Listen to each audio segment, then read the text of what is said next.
مكروحة تتهرب هالفرحة، ما تكوني للغد نقطة وسطر. عنوان الكتاب اسمه القهر،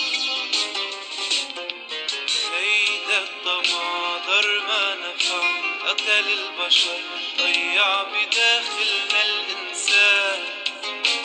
ما تعيش عمرك بالوجع، خوف وغدر رح تحصد الخسران.